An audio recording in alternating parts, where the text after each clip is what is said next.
So last week we saw this very special case of two-player zero-sum game, the result of which, that particular result predates the theory of games by a few decades actually. So that result was known to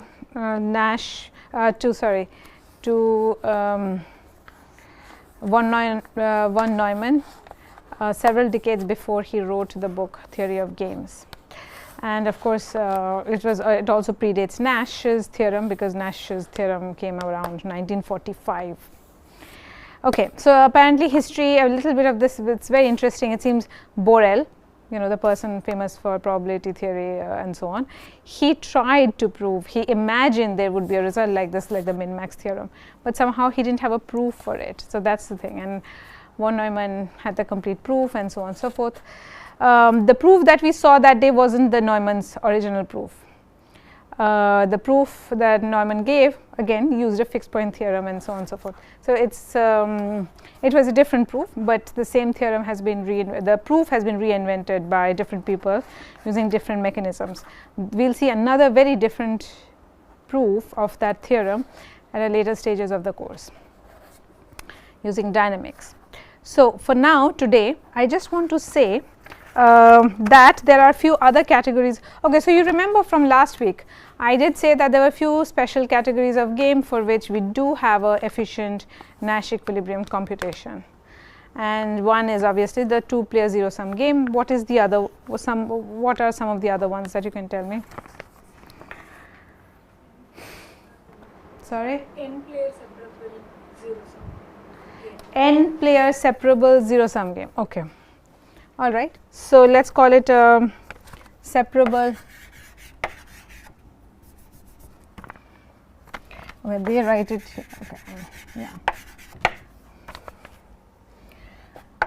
Zero-sum game. So let me not write n-player because it's sort of understood. If I don't say anything two-player, so on, just assume it's n-player. Okay. All right. So here, what you have are some of the same ingredients. So I'm not going to repeat the proof of it. It's very similar to what we saw before, and I'm just going to ask you to. I'm going to give it as a proof, maybe in the homework or something. So you have n players, okay, and it's a game where you specify the game by a collection of n players. So each one has strategy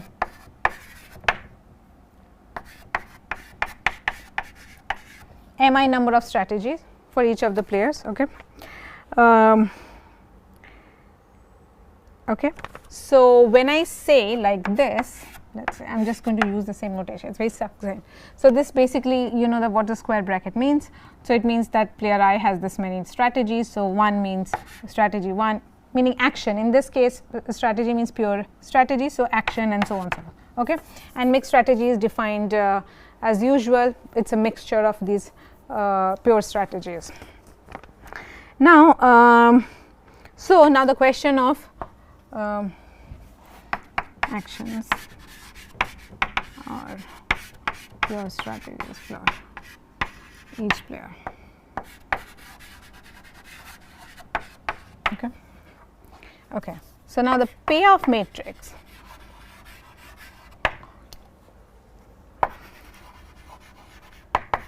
For any pair of players, P and Q is defined as follows. Oh, action / pure strategy for player I. Shiva, can we remove this thing for some time, for 10 minutes?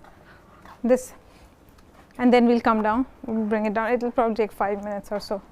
Yeah, I forgot that this completely obstructs the.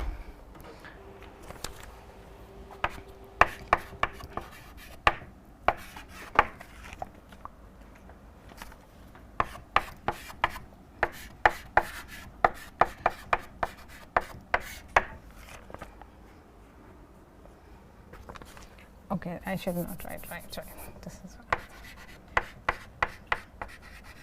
okay.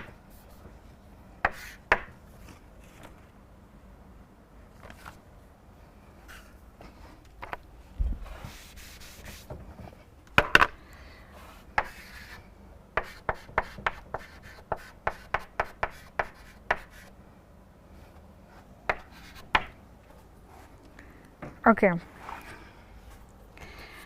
Okay, so over here it is understood when we are talking about two players P and Q, they can't be actually equal. Okay, even though I wrote P and Q as a pair from this n square tuple, just keep that in mind. Okay, so remember this word separable zero sum game, and I defined before earlier what is the type. This game has a special characteristic, which that even if there are n players, the game itself, it feels like it decomposes into these smaller games that are played between two players, and that two player game happens to be a zero sum game. Okay, so that's the idea. So while there are n players, each of them has strategy, number of actions, let's say mi, where I is from 1 to n, there are n players. For every pair P comma Q, okay, you have a payoff matrix defined by this. Okay, so that's what this means.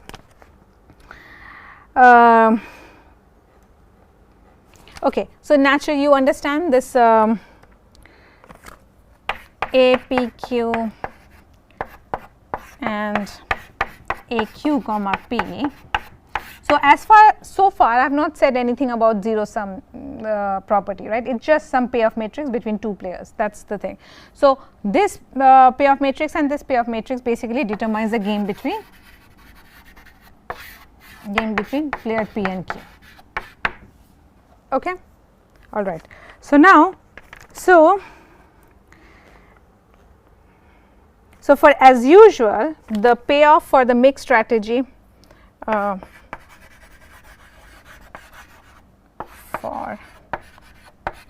so mixed strategy definition remains exactly the same. Is, I mean the concept remains the same, let me say, should be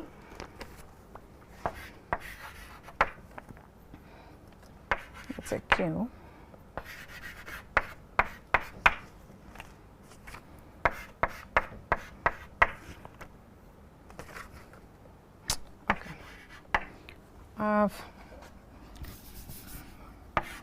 for P from Qx.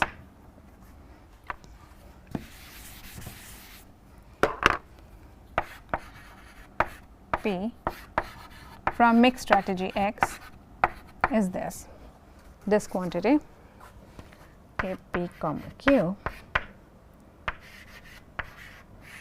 X Q and Q.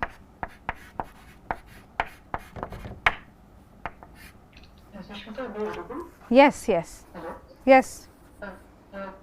Could you zoom a bit up parts of your writing aren't really visible. I also can't hear. You're saying zoom in where? Zoom into the board a bit maybe. Parts of your writing aren't really visible. Okay, Shiva, can you zoom in on the board a little bit? Okay. Thank you. Okay, so far I don't think, other than the definition of payoff or maybe the matrix, I didn't say anything that you have not said before. Okay.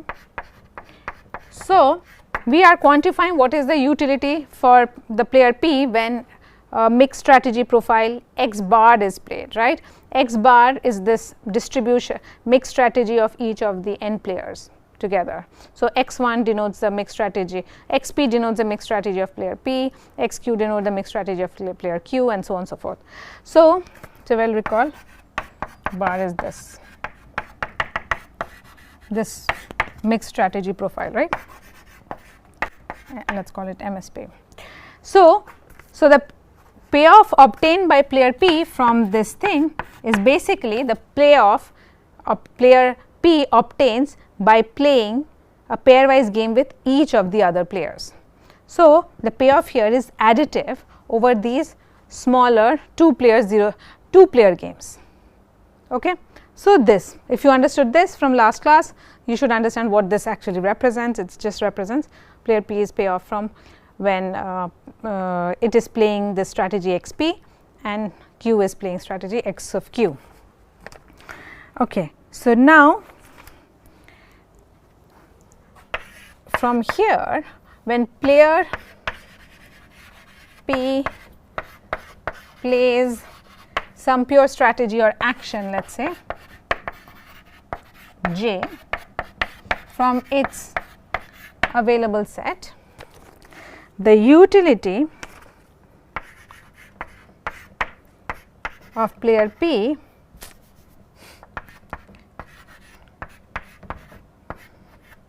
is given by this quantity. I mean, this is a symbolic thing, right, that player P is playing jth strategy, and all the others are continuing to play whatever they were playing under the X. So, this is a unilateral deviation from the perspective of player P to strategy J, correct. So, can you tell me from the notations we learned last time and the represented, not just rotation, but the ideas behind the notation, what should this quantity be? Player P is playing the strategy J, and we are still talking about matrices. So, what does that mean? Action J corresponds to a what?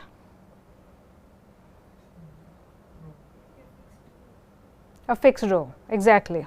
So, which row? Jth row, right. So, this thing, because as you, if you notice this matrix A, which represents the game between P and Q, has dimension MP number of rows and MQ number of columns. MP number of rows represent the actions available to player P, and MQ number of columns represent the actions available to player Q, right. So, syntactically as well as semantically, we are doing something rather predictable, correct. Okay. So, everything else is okay. So, what should I write here? What should I write here?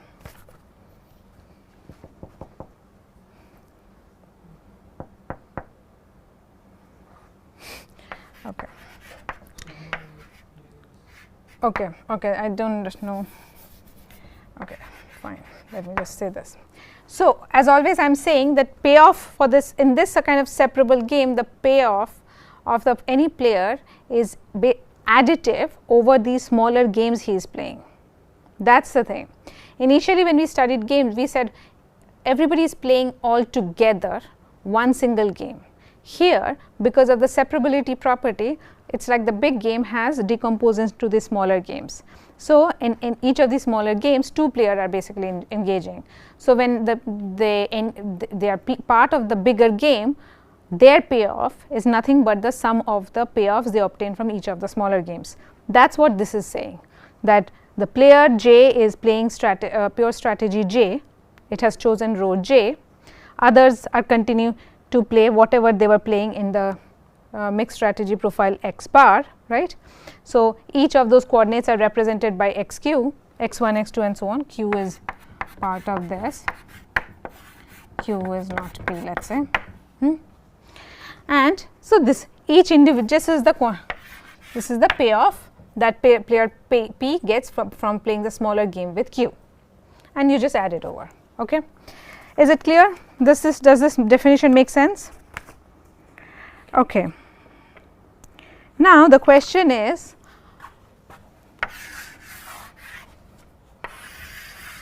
a homework question would be, can you show that Nash equilibrium can be found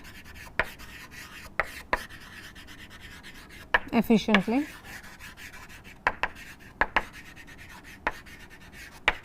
in this sort of game, separable zero sum game. Okay.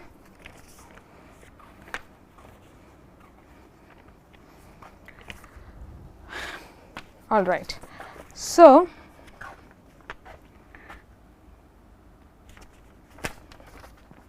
Moni will take a picture of this. Okay, maybe not now, later on, so that I don't forget. And today Sanjay is not there, his conference. Are there any questions? People attending via Zoom? Okay. So, then let us move on. Now, can I raise it? Yes. Okay. So, we have now briefly talked about some categories of games where the Nash equilibrium actually can be efficiently found. However, I already told you at the very beginning that in general this problem is actually hard, right. What does hard mean? In this case, we are saying Nash equilibrium always exists. Is that right? So, it is not a yes and no question. it always exists. What we are saying is hard is basically the search for such an equilibrium, right. So, what is an equilibrium? Equilibrium is basically a mixed strategy profile potentially, because not all games have pure strategy Nash equilibrium. So, it would be a mixed strategy profile such that, sorry, yes, no player has a unilateral deviating strategy, that is the thing, same definition. Now, the point is to find such a point, find such an object, right. Now, there are some obvious things that come to light, which is that, well, this is like finding a point in some coordinate space, because if you imagine that we have already seen how one way of capturing Nash equilibria, the existence of Nash equilibria was shown by using this Brouwer's fixed point theorem, right. So, Brouwer was is a result which says that if I have a set which is convex and compact, right, then and the function f is continuous, then there is a fixed point. Now, we use that result, created a function f, right, that was capturing deviating strategy for each player for each action, if you remember, right, that there was a notion of that gain thing, right. Gain was defined with respect to any mixed strategy profile. Gain of a player P with respect to action A was what? Whether switching to this action A would give this player a strict improvement, right. If there was no strict improvement, the gain was 0. Using that quantity, we defined a function, right. We mapped a every mixed strategy was of a player was mapped to another mixed strategy, which was slightly a perturbation of that strategy plus that gain quantity, right. What? Yeah. Yes, okay, and divided it by this thing, but that is like a normal, everything was divided by the same object, right. Okay. So, I need some pictures in this, so I am using some slides, but I will also write on the board. Okay, this actually contains some of this, we just talked about this.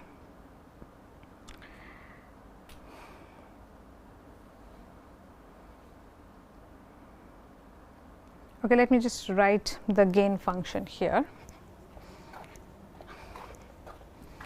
So, if x is a mixed strategy profile, x basically contains the mixed strategies of each of the individual players. So, we define y bar similarly.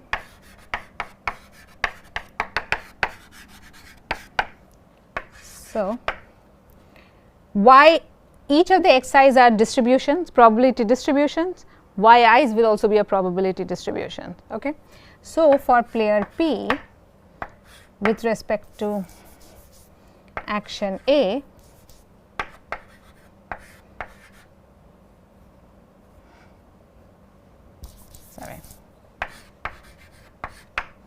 we define this quantity x P of A. This tells me that when player P plays this mixed strategy x P, what is the probability mass it gives to the action A, right, plus this gain quantity, which is defined as follows.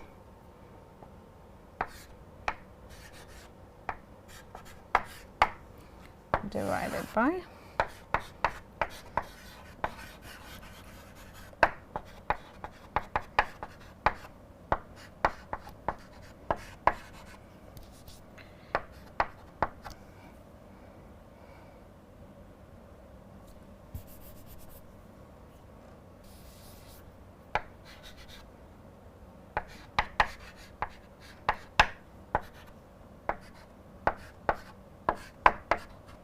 okay. I always ignore the denominator because it is just to make this a distribution so that everything adds up to 1. So, this quantity for player P with respect to nothing but max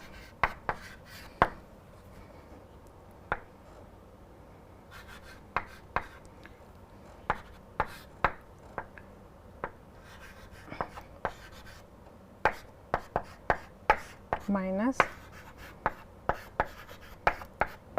0, correct.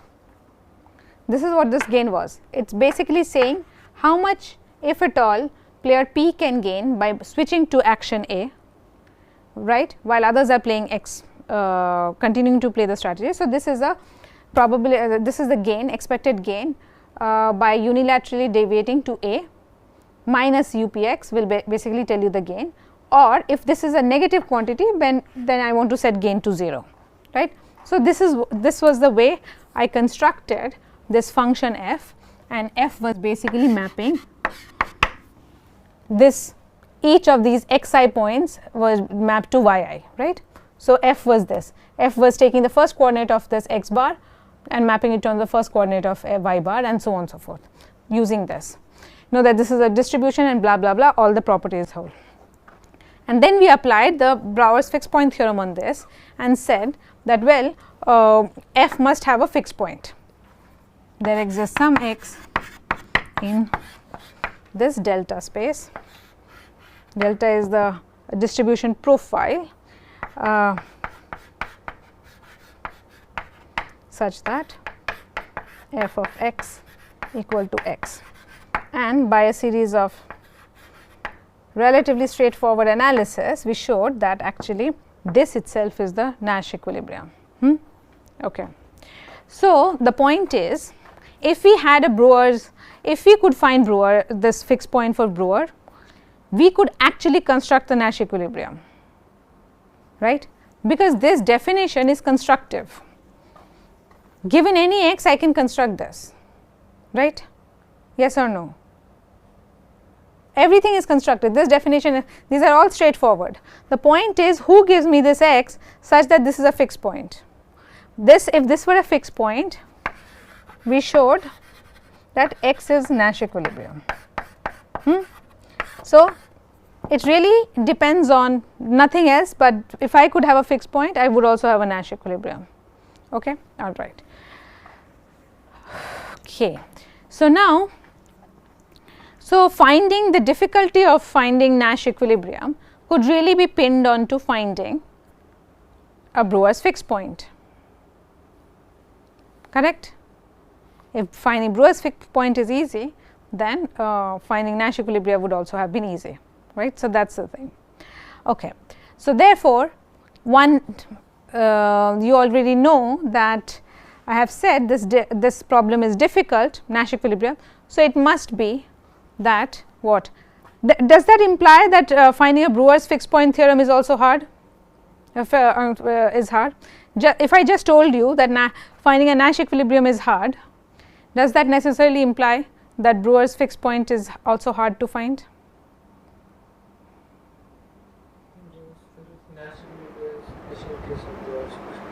Special case in what way? There is a way to find Nash equilibrium. No, I am saying suppose I only told you Nash equilibria was hard. Finding a Nash equilibria was hard. Does that automatically imply that the Brouwer's fixed point, finding a Brouwer type fixed point would also be hard? I mean, if only we are using, fixed point theorems are the only way to find Nash equilibrium, then sure. A little bit louder, your voice is very muffled. Vidya, you were supposed to be here today, right? It's okay, but just speak louder. I can't quite hear, the voice is very muffled. Yeah, can you hear me now? Yes, better. Is it better? Yeah, better. So, if we can somehow show that the only way of finding a Nash equilibrium is via some fixed point theorem, then maybe like if we can show that Nash equilibrium finding is hard, then Brouwer's fixed point theorems are also hard. Would that still be enough? Because all I am saying is, if see what you said was, if finding a Nash equilibria was basically could be shown to be, well, the only way to show existence of Nash equilibria is via a fixed point theorem. Suppose that's a very sort of that would be a very broad and strong statement, but suppose that were to be true, and then we say that finding Nash equilibria is hard. Okay. Does that necessarily mean that proving Brewer's fixed point theorem is also, like, not proving Brewer's fixed point theorem, finding a fixed point such as Brewer's is hard? If it was easy, then using this finding Nash equilibrium would also be easy.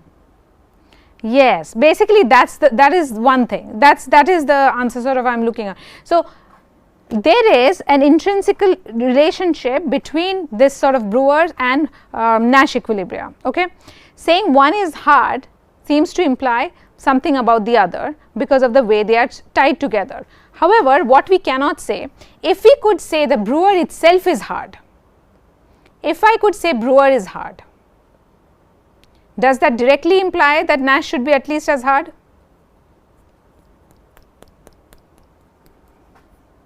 What?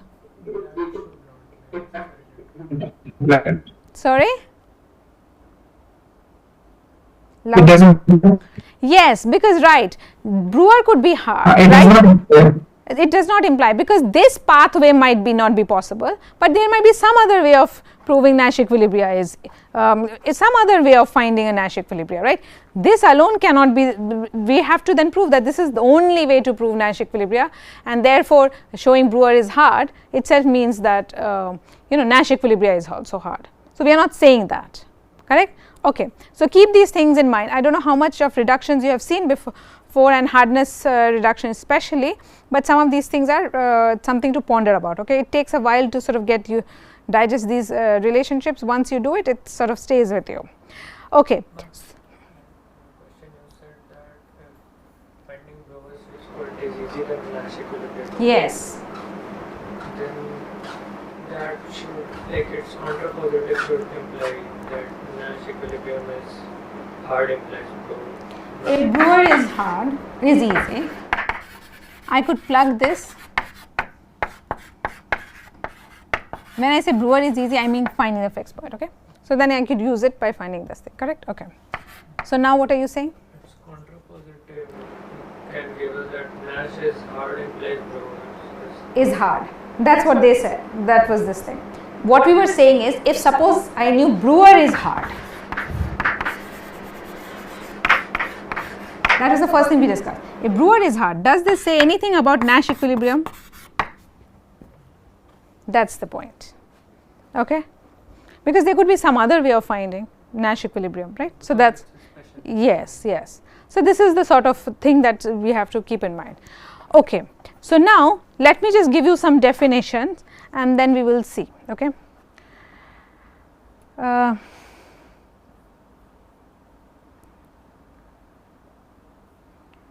Thing is, I'm not able to see. Okay, so I'm going to define. So I probably have said this. So thing about the Nash equilibrium is that there are games in which there are no rational Nash equilibrium, like where the values, right, those xi values, after all it's like you can think about the Nash equilibrium, it is sort of profile, right, it's a vector of distributions. Now it might be, so it's basically some bunch of numbers, so some of those numbers might be irrational. So we don't know how to handle such a thing. So and it was proven by Nash fairly early on, right after, in 1951 itself. So his original paper came out in 45. Few years he basically showed that there are 3-player games where the unique equilibrium is already irrational. Okay, so if we are talking about computing, and computing using a computer like this, we have to have some notion. We wouldn't know what to do about a game like this if this was given as an input. Therefore, there is a natural way of capturing situations like this or getting around such difficulties, which are probably an engineering problem that we can't handle irrational numbers, is to talk about epsilon approximate Nash. So the idea behind epsilon approximate Nash is that given an any epsilon, you can go sort of arbitrarily close to the actual Nash equilibrium, right? And so an epsilon Nash would be something like that. So let me give a formal proof. Oh, it's there. Okay, so the expected payoff of every player is within additive epsilon from the optimal expected payoff given to the other strategies. okay, given the other strategies. So, in this definition, if this were to capture the optimal Nash equilibrium, the payoff, right, an epsilon Nash equilibrium would be for a given epsilon a quantity which is this less than epsilon, okay, and it can be both plus and minus. So, we basically we take the absolute value. So, imagine the way to think about these things is like the actual optimum Nash equilibrium is a point in space, okay, and think about an epsilon ball around it, okay, an epsilon being the radius of this sort of thing, and we are coming very close to it, okay, the distance wise. So in some way we are assuming that the utility functions are continuous. Well, we don't necessarily, do we need to assume that the utility functions are continuous? Is it the utility function that we need it to be continuous? Sorry, payoff. What we need is, that's a good point.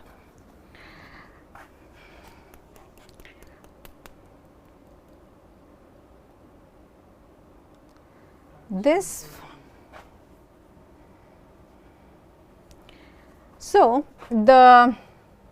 if x bar is Nash equilibrium, the payoff positions of each individual player would be like this, right?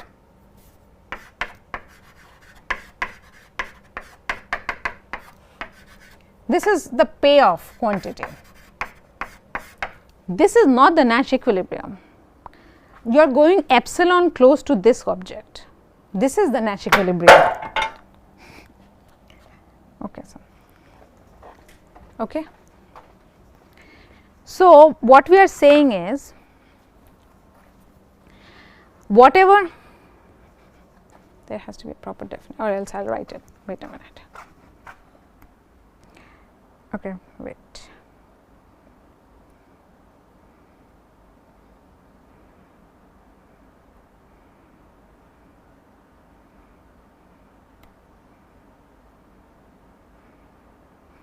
Okay, I'll just write.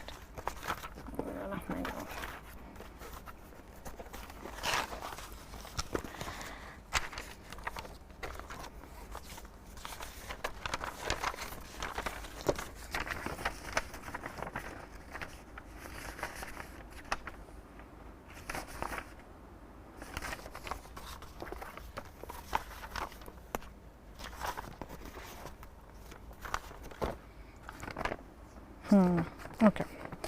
So,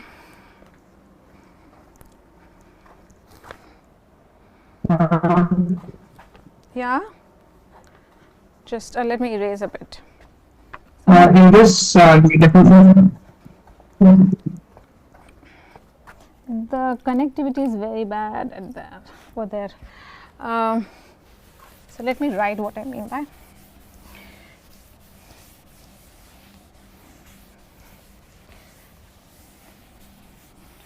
So, the idea is the following.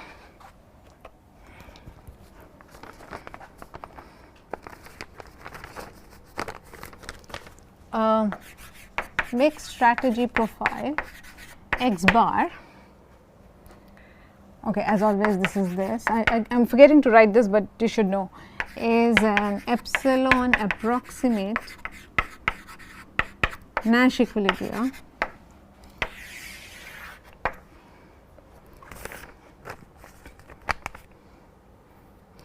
if and only, okay, this is a definition. So, I don't write if and only for definition, that is understood. So, for all players P, it will dry out any moment.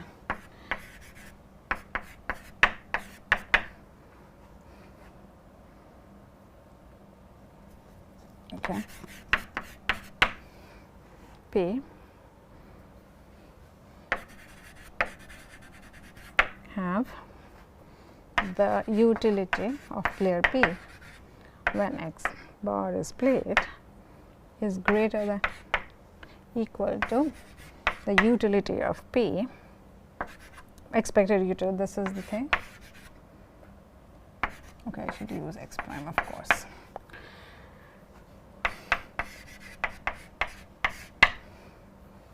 Minus epsilon.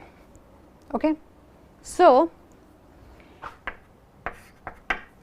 this is the textbook definition of what absence of so this thing, if this were the other way round, if forget about epsilon, if this were strictly more, that there was another mixed strategy that P could have played that would have engendered greater payment for P, then that itself would be a unilateral deviation, correct, if the standard sense, if this right hand side was strictly greater than the left hand side, right. Now what we are saying is Nash equilibria is a situation where such a unilateral deviation does not occur, okay.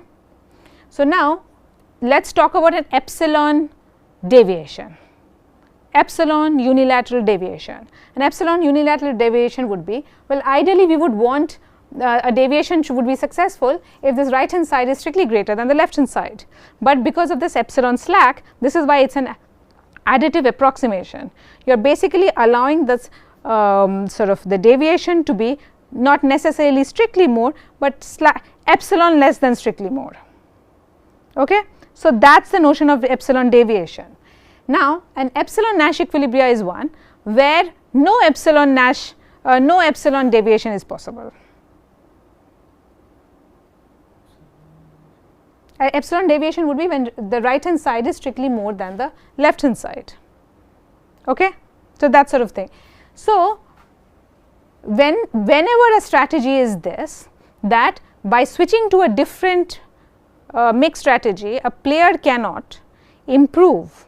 So this is not really an improvement, it is actually bringing the requirement down, right. If epsilon was 0, it is like saying, oh, you have to do better than this. Now we are saying, no, I do not expect you to do better than this, I expect you to do better than something lower, okay.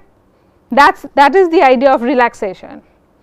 So when such a thing does not happen, then that mixed strategy profile is called a epsilon approximate Nash equilibrium, okay.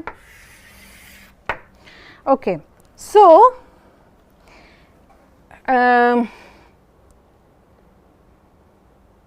okay, I am going to come to this idea of that ball thing that I was trying to explain at a later time, okay. I will hold that intuition, I will say it a little bit more precisely at a later time. Okay. So, okay, some facts, 2-player games always have a, okay, this is also interesting actually. So, this thing about 3-player games having irrational equilibrium, this is almost tight, because a 2-player game always has a rational equilibrium of polynomial description, okay, blah blah blah. So, we do not need approximate Nash equilibrium for 2-player games primarily, okay, that is the takeaway thing, but dealing with higher number of players and so on, that is where approximate Nash equilibrium comes in. And this connection that between Nash and Brewer, what we will show is that this thing that I erased, we will show that as we agreed that Brewer and Nash, they are hard just because Nash is hard, right. If Nash were easy, if Brewer was easy, Nash would be hard, Nash would be easy. Therefore, it means that if Nash is hard, Brewer is hard, correct. But this other thing that Brewer is hard, okay, all these things are basically equivalent problems is what we will show. That if Brewer were easy, I could find Nash naturally. It turns out Brewer is as hard as Nash and Nash is at least as hard as Brewer, okay. These equivalents we will establish, and in doing so what we will do deal with is again a notion of epsilon fixed point. So, the normal fixed point is when f of x is equal to f of x, f of x is equal to x. So, here the notion of an approximate fixed point would be f of x is equal to x minus epsilon, okay. So, we will see this is something that we will do, and we will show that, okay, finding an epsilon fixed point in the Brewer theorem is at least as hard as epsilon approximate Nash equilibria and vice versa. So it's like we are given a continuous function on a compact space. To find the fixed point, we will create a game whose Nash equilibrium is this. Correct. Compact convex space, exactly, that is the idea. And what is that game is quite technical and sort of non-trivial in that way, but we are not talking about it right now, we will go step by step. So, hopefully you will see some sense of why that is the right candidate game and not anything, but that is basically the template, right. Okay. Okay. takes in some action and induces report. Sorry, louder. Function f takes in as x as an action and induces The function f? No, the function f here, no, I am talking here about any f for which we are talking about a fixed point. Fixed point is what? When the point gets mapped to itself, f of x equal to x, right. So, an epsilon fixed point would be basically a point x such that f of x is equal to x minus epsilon. Okay. So, that is the corresponding definition. Now, how we will apply this idea I have not exactly told you, but you have some background on it, because the way we used f was this thing. We mapped a mixed strategy profile x bar to y bar using this kind of construction, and f was basically just this, f mapped x bar, right, each of this to y bar. This was the function, and we said, I did not prove it, that f is actually quite easy to show that it is a continuous function. It just follows from the definition of continuity. Delta is both convex and compact. It is again property, because delta is part of this thing, Euclidean space. So, proving bounded and closed is enough, and so on and so forth, and basically these are some properties of analysis which are very relatively easy. Okay. All right. So, now let us just please move on, otherwise we will never get started. Okay. So, right. So, the question of searching, so it should tell you at least that the Nash equilibria question, to find a Nash equilibria, is fundamentally different from the type of questions for which we know a notion of hardness, which are these optimization, so this decision questions, right, finding the best possible. So, the optimization question that you are primarily aware of, which is that finding the smallest size of something, like smallest vertex cover, largest independent set, and so on and so forth. Okay. So, those are optimization questions, to minimize something, to maximize something. Here we are neither minimizing nor maximizing, we are asking for a point that is a very specific property, right. So, there is no optimization flavor here. More so than that, an optimization question is oftentimes for the purposes of showing reductions and so on, and those of you who do parameterized complexity, we reduce, we sort of convert it into the natural decision question. So, the question becomes, does this graph have a vertex cover of size at most k, right. K can only be n, the total number of vertices, because that is always a vertex cover. So, k can only go from 1 to n, right. So, basically answering this decision question n times, going from small to large, we can basically answer the original optimization question. That is the idea, right. Similarly, you can think about maximization problem. Here the decision question would be, does there exist a Nash equilibria? The search question is, give me a Nash equilibria. The decision question is, does there exist a Nash equilibria? For that, the answer is always yes, right. So, it does not fall, at least from the semantics of it, does not fall within the type of complexity class that we are familiar with, which is this P and NP and so on. Yes? Okay. Okay. No, it could actually be in P. Why could it be in P? If I hadn't told you, it's hard to find. It could have been in P. There is no syntactical problem with it being in P, right? Decision version is always So, no, the decision version of many questions. So, many questions, what do you mean decision version? Oh, the answer being, does there exist a Nash equilibrium, that thing. Okay, yes, the trivial answer is always yes and yes, that is also in P, fine, correct. But I am saying that there are many questions for which a solution always exists, and they can be found in polynomial time, right. So, Nash could actually have belonged to the class P. It cannot belong to NP because of the reason I just said. Okay, is that clear?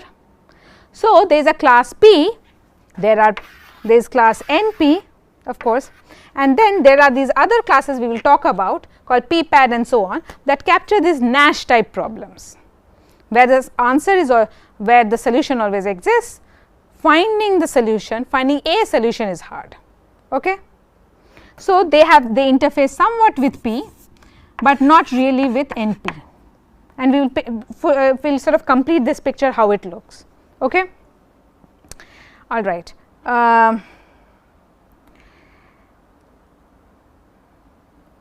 Okay, so fine, there are some corresponding NP hard questions about games, and you can see it here, and we will come back to some of these things at a later time, especially this particular question, the second one, whether a game has more than one Nash equilibrium, or conversely, does the game have a unique Nash equilibrium? This question is not always, does not always have an answer yes. There are games you can see the one knows about where there is a unique Nash equilibrium, and of course there are games where there are no there can be multiple Nash equilibrium. Okay, can you give me an example of such a game? Sorry, yes, Battle of the Sexes. Okay, yeah, okay, Battle of the Sexes did have multiple Nash equilibria. Fine. Okay, all right. Okay, so far so good. Yes. We get one Nash equilibrium. We do not know how do we find it. Sorry, say that again. If we are using the Brewer's theorem, we say that the obtained one is a Nash equilibrium, but we do not know how do we find. How do we find? No, we don't know, but there could be another Nash equilibria. Right? We do not know whether there exists another Nash equilibria or so on and so forth. Brewer is just one recipe to create one Nash equilibria. It says nothing about the other Nash equilibrium. Okay. Okay. So now we will just sort of, we will go a little bit quickly because you know this. Okay. So, if you do not, I will maybe share some videos of Brewer, how to visualize what Brewer is a sort of a theorem from topology, the space, sort of subject called topology, and there are several such fixed point theorems. They vary a little bit in the hypothesis, what you expect from the function and the space and so on. They basically are very powerful where it is used, and like so it is worth understanding what fixed points actually say. Okay. So the map points goes from the space to itself, otherwise the notion of fixed point does not make sense, right. You are mapping x to itself x, so the function f basically maps the space D to itself, that is the thing. And the idea is that if you crumple the space in any way, shape or form, as long as the function f is continuous, right, there will be one point that will not move. So you sort of crumple a paper like this and so on, there will be some point, right, that has and then I put it on this actuals the same sort of paper, and I see there will be some point that has not moved. So it is a kind of a remark, what point that is we do not know, again they exist, just that there is such a point. Okay. So now let us visualize what Brewer's fixed point theorem says in terms of Nash. Okay. So this is this penalty shot game. Okay. It is basically saying you have a kicker and you have a goalie. So this is the person who is, so the kicker is trying to, it is a normal penalty shot situation, the kicker is trying to score a goal, the goalie is trying to prevent it and so on and so forth. Everybody knows that whatever it is, the kicker always sort of has a bit of an advantage over the goal in sort of getting the shot, but that's be that as it may, we will just sort of think of it as this way. Okay. So if so these are the extreme points of the situation where if the kicker kicks left and the goalie dives left, we are imagining that the goalkeeper has saved the ball. Okay. So his payoff is 1. So again it is a very classic zero sum game, either there is a goal or no goal, right, there is no in between point. So if this is the same direction they have jumped in, the goalkeeper has managed to save it. Similarly, when both of them jump right, they kick, okay, jump right, kicker, whatever, one is kicking, the other one is jumping, so it is the gain for the goalie, and the other case it is the jump for the kicker. Okay. Now we are going to imagine what is the sort of probability space, like what is the probable mixed strategy that the goalie and the kicker are likely to take, and what are the ways one would imagine, like we are analyzing this game, we are not playing the game per se, because for a player to play this there is a difference between the way we analyze a game from the outside versus the people who are playing the game. later on in the course we will see if people who are playing the game, can they learn enough things about the game to actually get to a really good outcome for themselves. That is what is the learning within game is about. Okay. Sometimes it is possible, sometimes it is not. Okay. So, but we are analyzing this game. Okay. So, this matrix purple thing, basically you have to look at the coordinates. Okay. This is the 0 1 axis. This is telling me the probability that, oh my god, the color is off. Okay, this is the color, this is showing the probability that the goalkeeper is going to jump right. So, as you move towards 1, the probability that he is jumping towards right increases. As you move towards this, probability of jumping towards right goes to 0, which means he is jumping left. Okay, that is the interpretation. Similarly here, the kicker, a point which is sort of in which along this axis it is towards 1, it means the kicker is going right. If it moving towards 0, it means the kicker is going left. Okay. So, now imagine any point in this space, you basically can associate what is the action of the kicker and the action of the goalie in terms of the probability, correct. If I see a point here, looking at what is this value here tells me the probability that the goalie has, the kicker has jumped right, and seeing the value here, this one tells me what is the probability that the kicker has jumped right.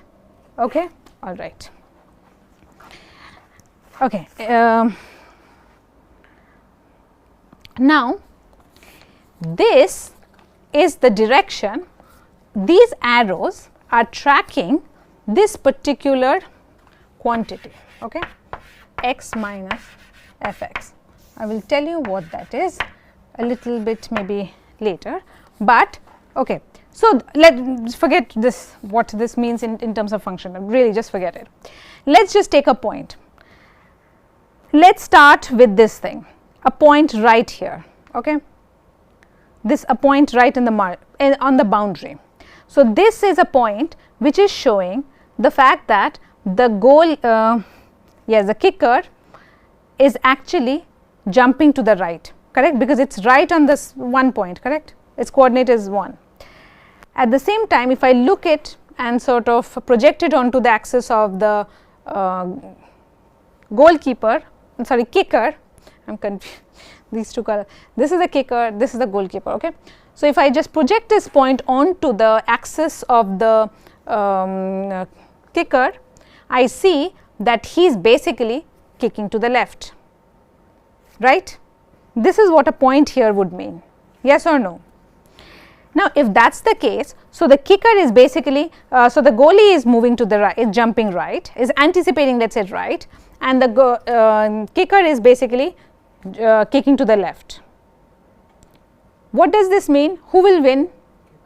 The kicker will win the game, right. So, what should the goalie's improvement strategy be? If he knew this was the case, what should the goalie actually do? Yes, given that the kicker is doing that, right, he should move to the left.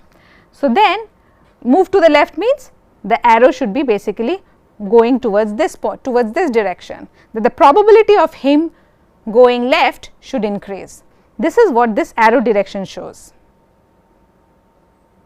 right. If you are on this boundary, we are literally at that point where the kicker will give in the game. So, the goalie should respond with something better, like he should try to meet the direction of this thing, because at this point, right, this means that the kicker is already going left. So, he is not changing, right, he is winning this contest. So, the improvement strategy is only is to be adopted by the goalkeeper. So, what should he do? He should try to move to the left. So, that is what is showing. Moving to the left means what? Probability that he moves towards, probability right being 0 becomes higher, because probability right equal to 0 correspond or tending to 0 corresponds to this person jumping to the left. So, therefore, this is what this arrow is showing, the arrow moves up, because this arrow is showing the improvement path of this person, of this guy along this axis towards the left side. Okay. So, now let us take a point here. So, are you guys able to follow over Zoom? I am pointing. So, I am talking about a point here, okay. I am just talking about, so first and foremost, did you understand the interpretation of the axis, what the axes are saying? The axes are labeled by probability of right. So, when you are moving towards the point 1, it means the probability of jumping towards the right increases. When you are moving towards 0, it means the probability of moving towards left increases. This is the interpretation, okay. Keeping that in mind, we are trying to analyze this sort of a game, 2-player zero sum game, this kicker game, as a sort of answer response mechanism, okay. So, if I am at this point here, clearly the kicker is winning. Therefore, the goalie strategy should be to move in the direction in which the kicker is there. The kicker is already towards the left, right, see, this is the kicker's point, he is towards the left because he is very close to 0. The midpoint means half and half, closer and closer to 0 means he is moving towards left. So, the goalkeeper strategy should be to also move towards left. For him to move towards left, it would be moving along his axis towards the first point. This is why these arrows are pointing upwards. What does a left to right or right to left arrow? You tell me, let us pick a point here, a point here, okay. What is this point representing first and foremost? The kicker is where and the goalie is where? Goalie jumps to left with so this is the kicker's no, this is the goalie's, okay. This is the kicker's this thing. Actually, it does not matter while we are arguing who is doing exactly what, as long as you get the concept of it, okay. So, this point, what is the kicker doing and what is the goalie? This is the kicker's axis, top. both jump to left with high probability. Wait, so that this point is closer to 0 here. So, it means that the kicker is basically closer to the left, moving to the, I mean higher probability towards moving to the right, okay. Okay. This on the other hand also is a yes, both are moving to the towards left. So, chances of who is going to win the game? The goalie will block, because for him that is a winning thing, right. So, then what should the kicker do? So, who has an incentive to deviate now? Yes, because the goalie is already winning, he has no reason to change, it is the kicker who has the reason to change, right. So, what should the kicker do? Move towards right, correct.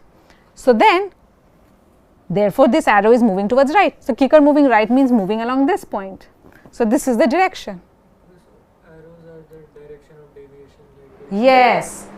See this as an infinite dimensional payoff matrix. So, in this case, it is like a why do you say infinite dimension? Payoff matrix. In payoff matrix, It is not a payoff matrix, it is the okay. Why do you say it is a payoff matrix?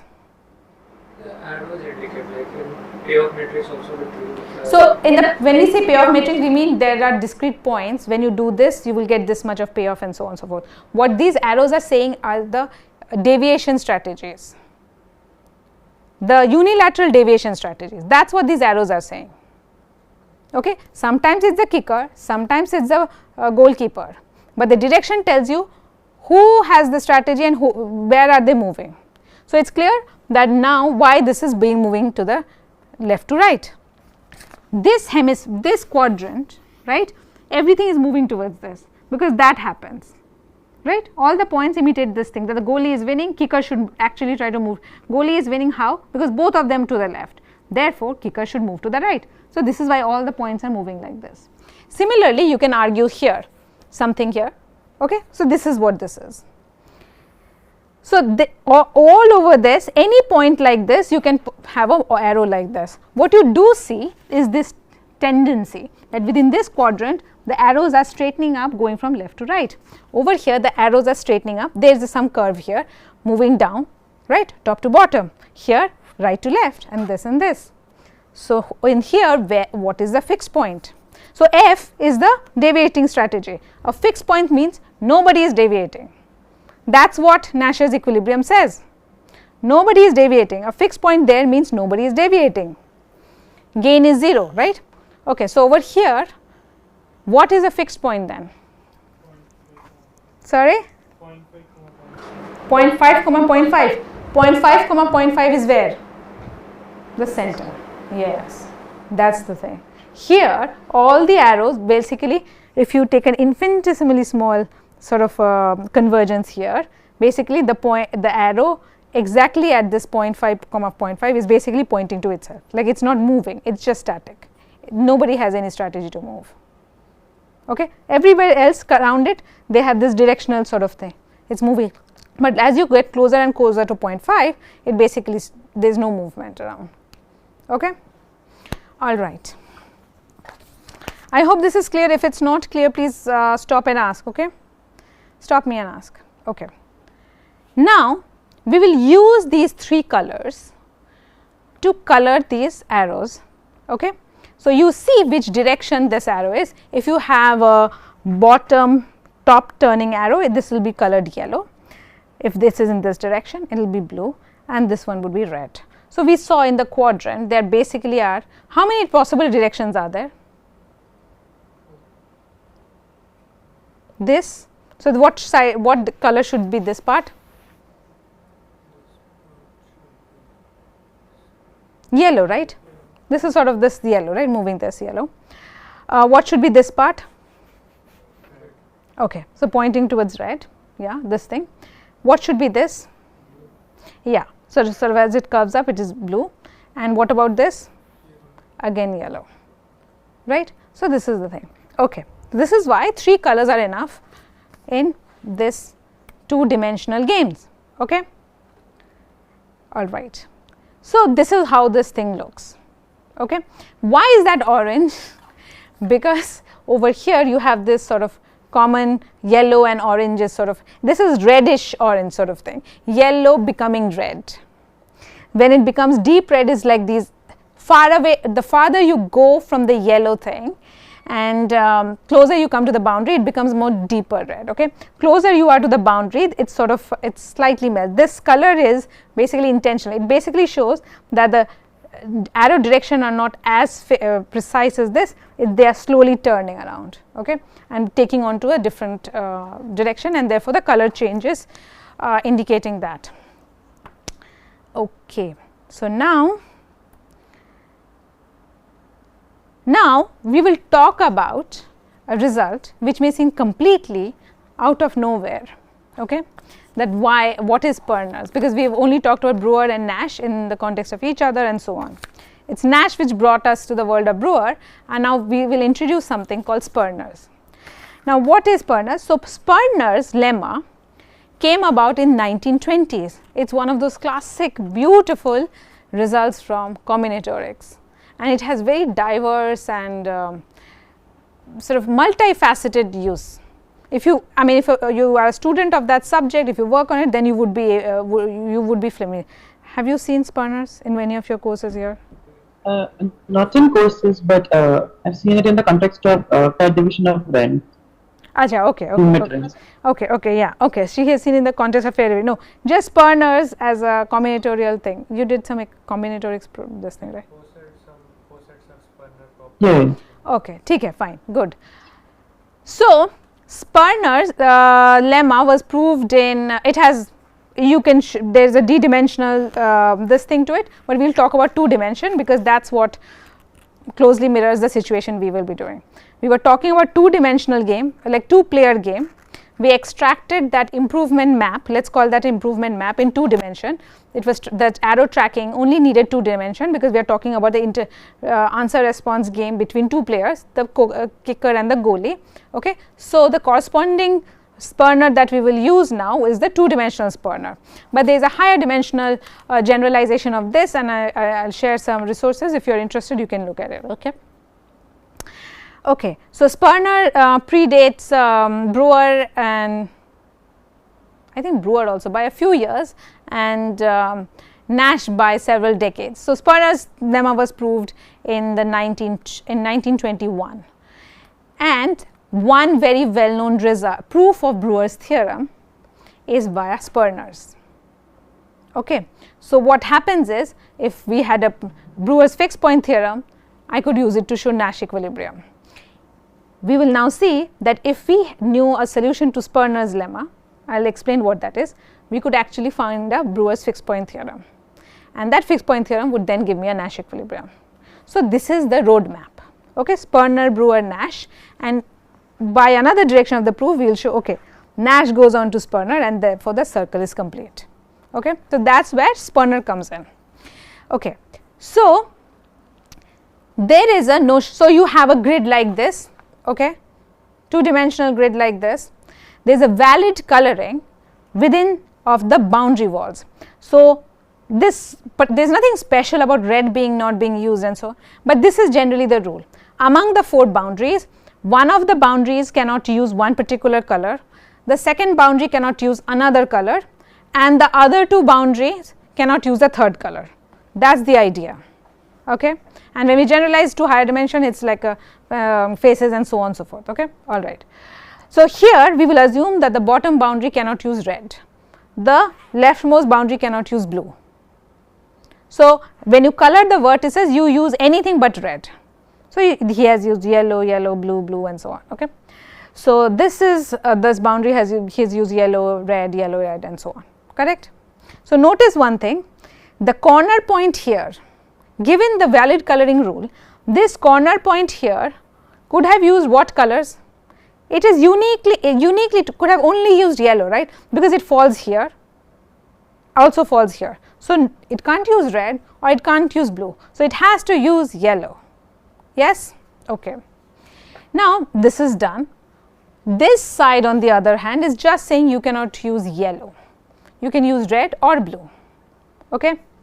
Now, can we argue precisely whether there is a color for this endpoint here?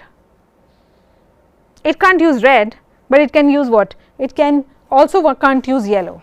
So, it can only uniquely use blue, correct. Red and yellow are not allowed, so it is again blue. What about this? Yellow and blue can't be used, red is the only choice, right. Over here, red and so this one does not have a unique choice, all the other the endpoint, the corner points have a unique choice, correct. Okay. All right, just something to observe. Okay. So, we color this the boundary in this legal way. Now, Sperner's lemma says no matter how the internal nodes are colored, you put any color inside the internal node, there is really no rule against it. There will always be a trichromatic triangle. So, here you do not see the triangle because these are like cubes, but triangle is like this, like imagine there is a diagonal edge as well. Okay. So, from in this direction, okay, that is the triangulation. Okay. You can also have a triangle of this kind. Okay. So, Sperner says no matter how you color the internal vertices, there will always be a colorful triangle. Okay. And so, as curious as that is, it turns out there will be odd such triangles. There will be one definitely, first statement says, but then either there is 1 or there will be 3 or 5 or 7, it can't be even. You can you find a triangle here which is which is trichromatic? Those 3 yellows can be. Which 3 yellows? Corner, lower left corner, 3 yellows. This 3? On the top square actually. Which the top 2 into 2 square. The top 2 into 2 square, yes, and the bottom part. The top 2 into 2 square. Achha, what do you mean by 2 and 2, yes. 2 into 2? You mean this one? Yes, yeah. Yeah, okay. This is a trichromatic, colorful trichromatic triangle. Okay. So, basically trichromatic triangle means all the endpoints are of different color. Okay. So, you have this one here. Anything else? This one also, right? These are valid colorings, correct?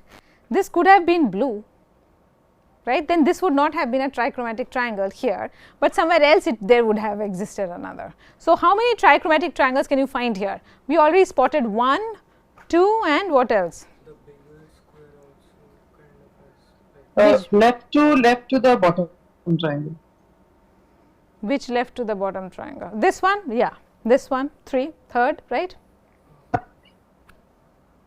that bigger triangle Fourth. Which bigger triangle? like lower left, the corner yellow, then after 2 steps there is blue? No, no. These are the edges. These are the sort of an edges. You can imagine that there is a diagonal edge which is invisible. Yeah, you can't combine this thing. When we mean triangle, we mean this only. Okay? Because we saw the lower right corner, we can give 2 triangles in that. How? There is only one. And the next red one, This, no, the other one, this. and the below blue, Okay. Yes. Okay. So yes, this is one rectangle. This is one colorful triangle. What's the other colorful triangle? This one. Okay. That's fine. Please move left to that Yes. and another one. Yes. Left Okay. to that and left to that. All right. So we know you can count that there are odd number of these. Okay. Now let's just see one thing. Okay. So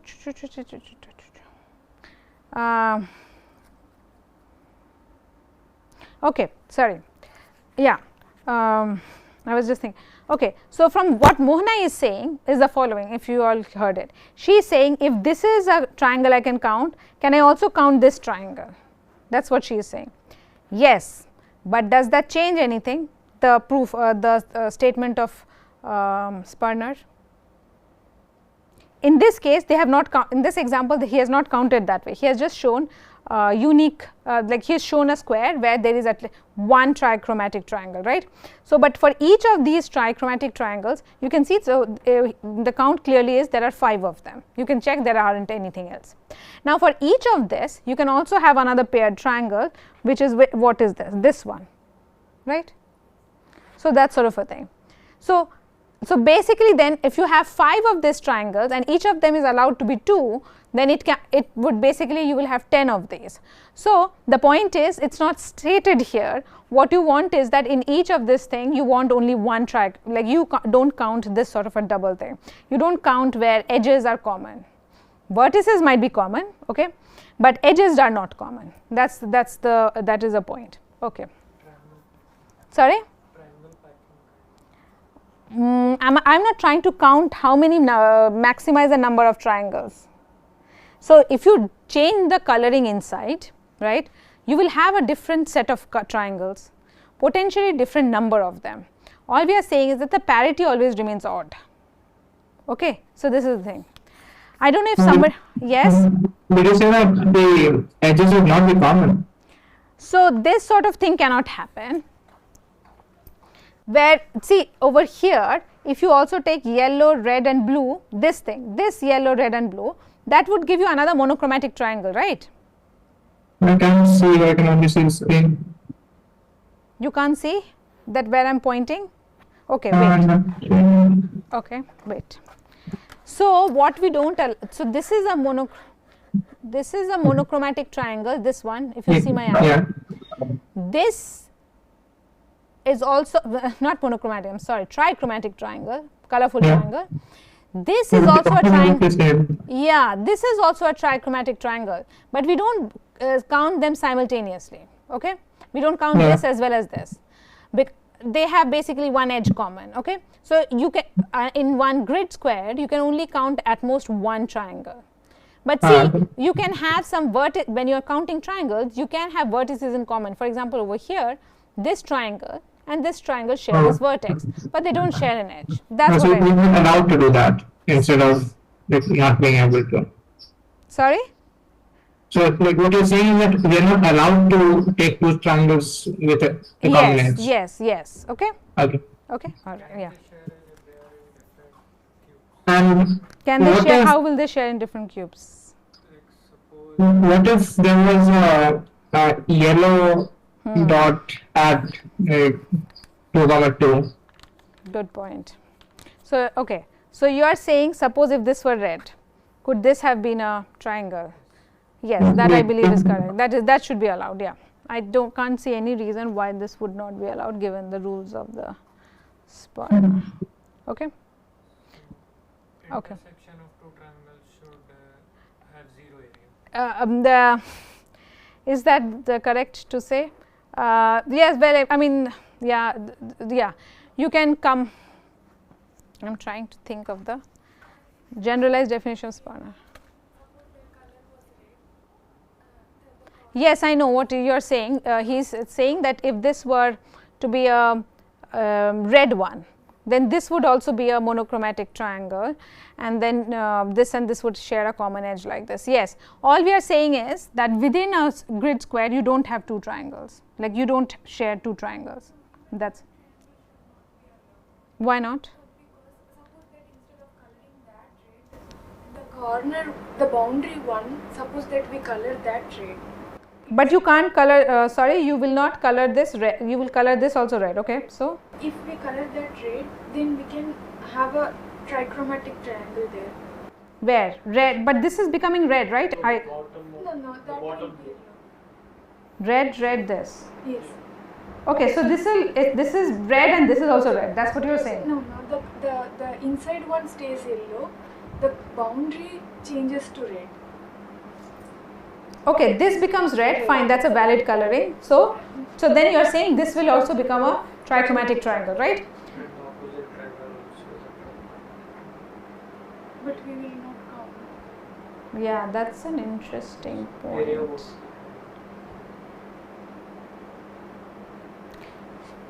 No, her point is different from what you are saying. She's saying just change this to red, and then shouldn't this also be counted as a trichromatic triangle, right? That's what she's saying. and the opposite will also become a triangle. Oh, because if you count you mean this one, but then they are again sharing a same grid, because this is a common. So that is not allowed. I'm saying within same grid you can't have two triangles. But what she's saying, this grid does not have any triangles. If this is red, why could I have counted this?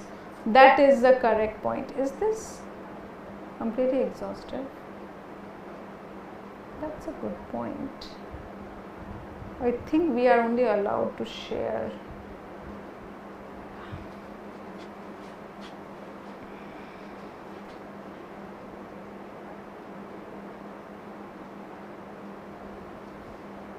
I'm going to get back to you about this, okay?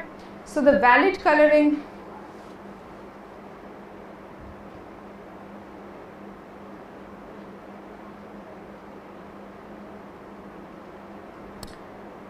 yes, so the edges, you shouldn't be allowed to share edges. That should be there, otherwise there is an obvious problem in this example itself. But I'm going to get back to you as a formally what the statement is. This is for this what it says and how we avoid this sort of situation from appearing. Okay, all right, good catch. Okay, so the question is, how does Sperner imply Brouwer? Okay, so I'll give a very high level description. There's a more formal description about using epsilon approximate Sperner coloring and so on and so forth, and we won't go into this. So let's try to understand what this is. That proof is rather topological, and so if not having some background, that might be an issue. So this is this situation that we saw before. Okay, the function f was basically tracking improvement strategies, unilateral deviating improvement strategies. So now, first foremost, our ingredient is to show that for all epsilon, right, there exists an approximate fixed point. So for a point, for all epsilon, there exists an x. So instead of saying for all epsilon, you give me an epsilon, I'll give you an x such that this value is at most epsilon. Okay, and the existence of this is shown by Sperner. Okay, so this is what is a epsilon fixed Brouwer, and an epsilon fixed Brouwer would basically, using that recipe, give an epsilon fixed Nash. Okay, so that's the idea. But right now we are only talking about the connection between Sperner and Brouwer. The use of compactness, it's that thing, this thing. You basically would use a sequence of small decreasing epsilon. So epsilon 1, epsilon 2, and so on and so forth. And basically that sequence of points basically moves you towards a 0 point. And that's what basically shows that you can always sort of have the sequence of points that all sort of moving towards 0. So to a real fixed point. That's the idea of using compactness here. Now, now we will basically put some grid points. So you take this thing, put a grid like this, and now we will triangulate this thing in that usual sort of way that we just now saw. Okay, and again add the colors and all. The colors allow us to visualize what is happening, like how the arrows, the trend of the arrow is different. And this arrow direction, of course, you know what is fx minus x.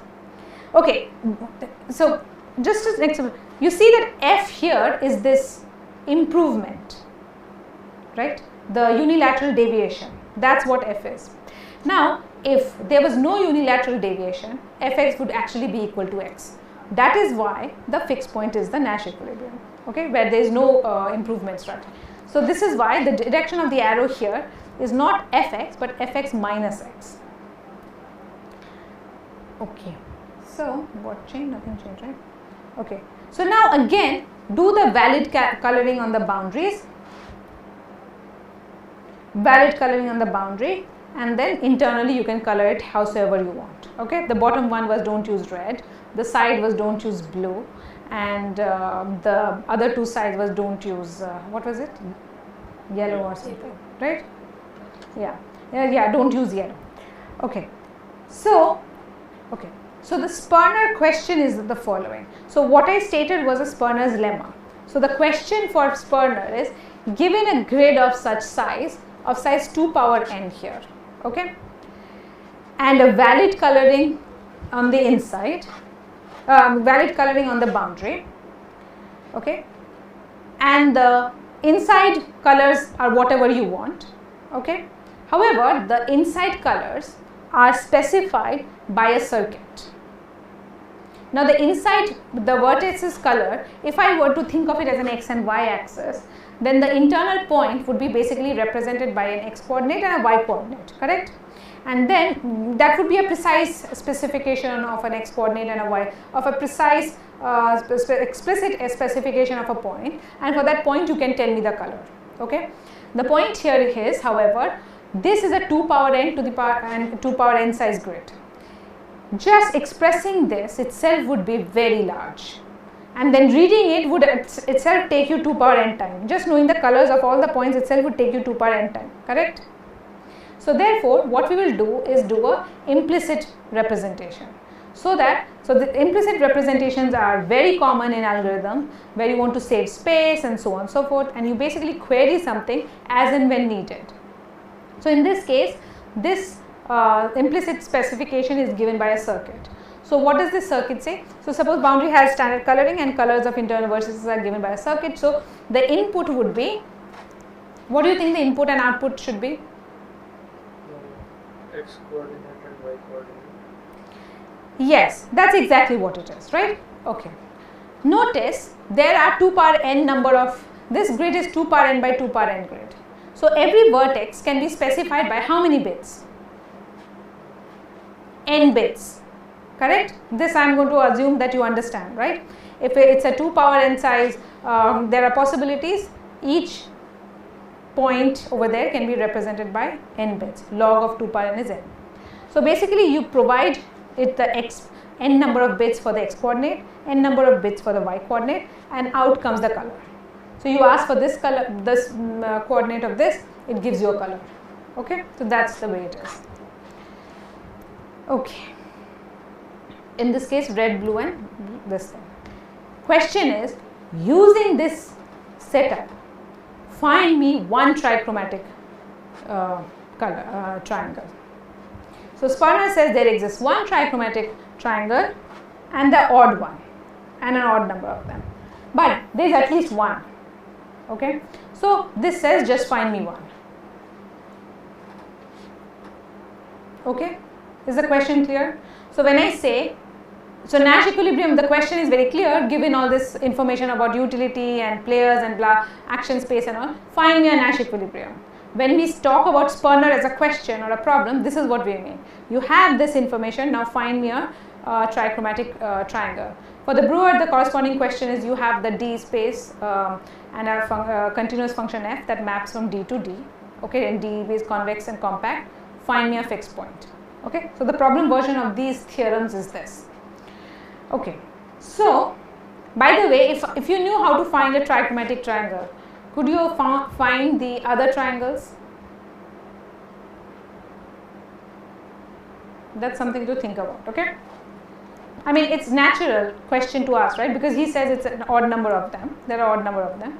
So the question is, what if I could find one? Can I also find second, third, and so on? Okay, so we will skip this proof for now.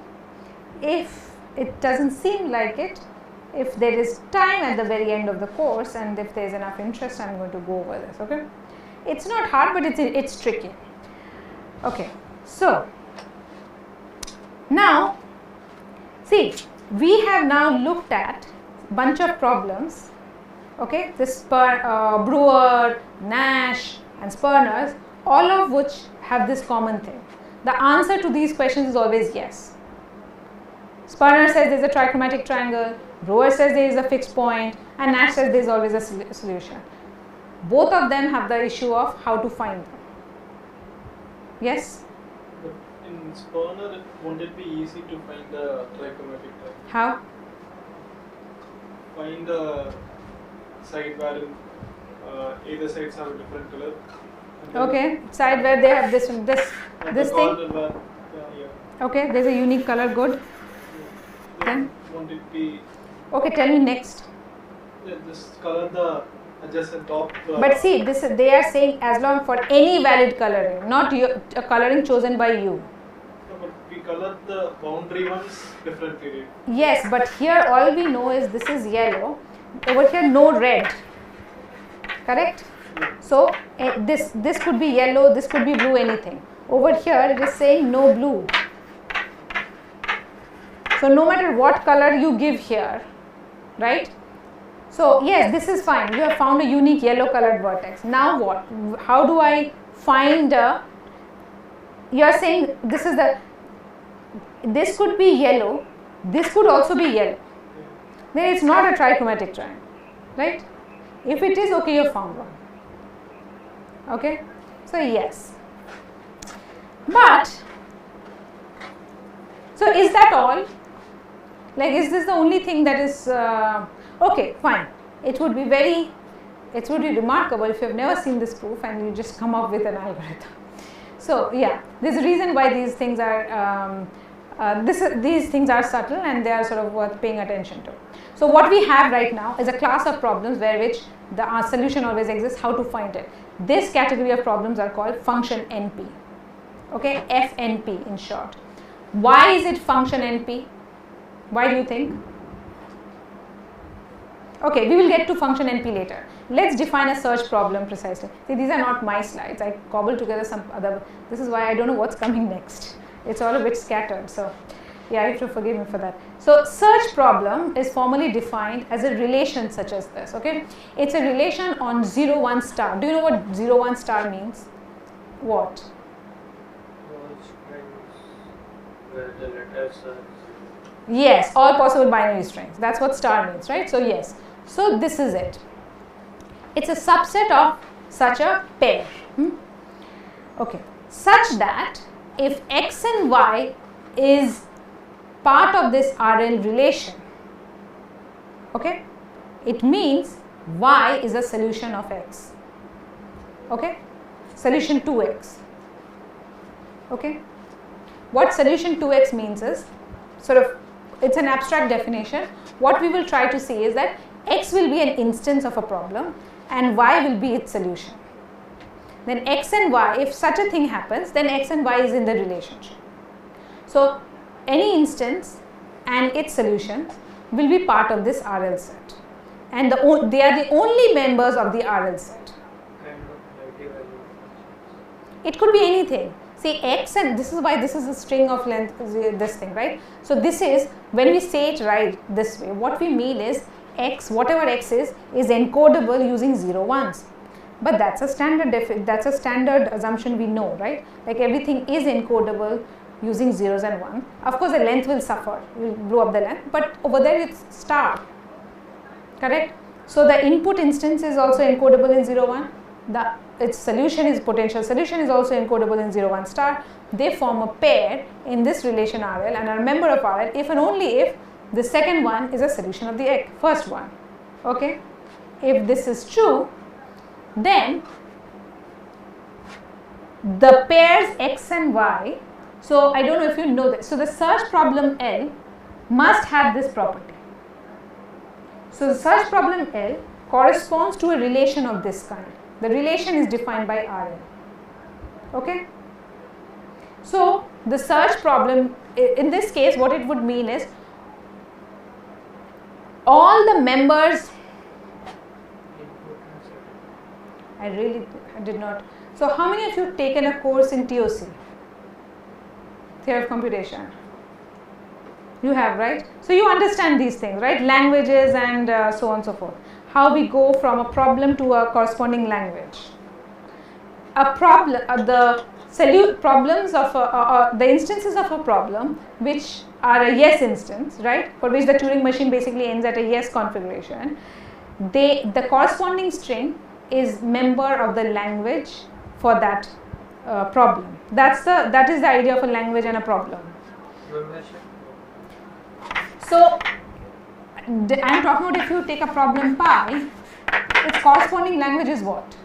All those valid encoding of the instances of this problem that end up in the yes configuration. That's what I mean. Okay, so in that world, this is what this is. L is the problem and RL is the language associated with the problem. Okay, so if you know this, then this should not be difficult to parse. Okay, a search problem is called total if and only if for any value of x there exists a y such that x and y are in the tuple in this relation RL. We know what pairs are in the relation RL when y is a solution of x, right? So no matter what the instance x is, there is always a solution. Here this is the x is an instance. Like every graph has a vertex cover.